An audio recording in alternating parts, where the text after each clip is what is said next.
ഞാനിപ്പോൾ ചെയ്യാൻ പോണ വീഡിയോ കണ്ടാലേ നിങ്ങൾ വിചാരിക്കേ ഇതാണ് ഇപ്പോൾ ഇത്ര വലിയ കാര്യമായി പോയെന്ന്. അല്ല, ഇതത്ര വലിയ കാര്യമൊന്നുമല്ല. പക്ഷേ എനിക്കിത് ഭയങ്കര ഇഷ്ടമാണ്. അപ്പം ഞാനിതിടയ്ക്ക് ഇങ്ങനെ ഉണ്ടാക്കി കഴിക്കാറുണ്ട് കൊച്ചിലോട്ട്. അപ്പം ഞാൻ ഉണ്ടാക്കിയപ്പോൾ ഞാൻ വിചാരിച്ചത് നിങ്ങളെയും കൂടെ ഒന്ന് കൊതിപ്പിച്ചേക്കാമെന്ന്. അതുകൊണ്ടാണ് ഞാൻ ഈ വീഡിയോ എടുത്തിട്ടത്. അപ്പം ഞാനീ ചെയ്തിരിക്കുന്നത് ഒരു അരക്കപ്പ് പാലെടുത്തിട്ട് തിളപ്പിച്ചിട്ടേ അതിലേക്ക് കുറച്ച് പഞ്ചസാര ഇട്ടിട്ട് ഞാനത് ഇളക്കി ഒരു ബൗളിലേക്ക് ഒഴിച്ചിട്ടുണ്ട്. എന്നിട്ട് ആ ബൗളിലേക്ക് ഞാൻ ഇട്ട് കൊടുത്തത് ഒരു ഇച്ചിരി കോംപ്ലാനാണ് കേട്ടോ, ഒരു ഫ്ലേവറിന് വേണ്ടി. എന്നിട്ട് നമ്മൾ ചെറുതായിട്ട് മുറിച്ച് വെച്ചിരുന്ന ബ്രെഡ് എടുത്ത് അതിൻ്റെ അകത്തേക്ക് ഇട്ട് കൊടുക്കും. അപ്പോൾ ഈ ബ്രെഡ് അതിൻ്റെ അകത്ത് കിടന്ന് ഇങ്ങനെ കുതിരും.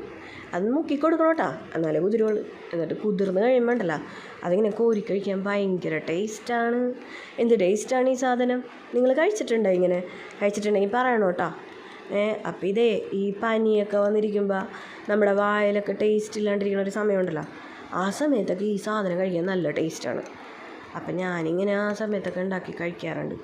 അപ്പോൾ ഇത് കഴിച്ചിട്ടുള്ളവർക്ക് വേണ്ടിയല്ല, കഴിക്കാത്തവർക്ക് വേണ്ടിയാണ് കേട്ടോ ഞാൻ ഈ വീഡിയോ കാണിച്ചേക്കുന്നത്. അപ്പോൾ എല്ലാവരും നോക്കണേ ചെയ്ത്.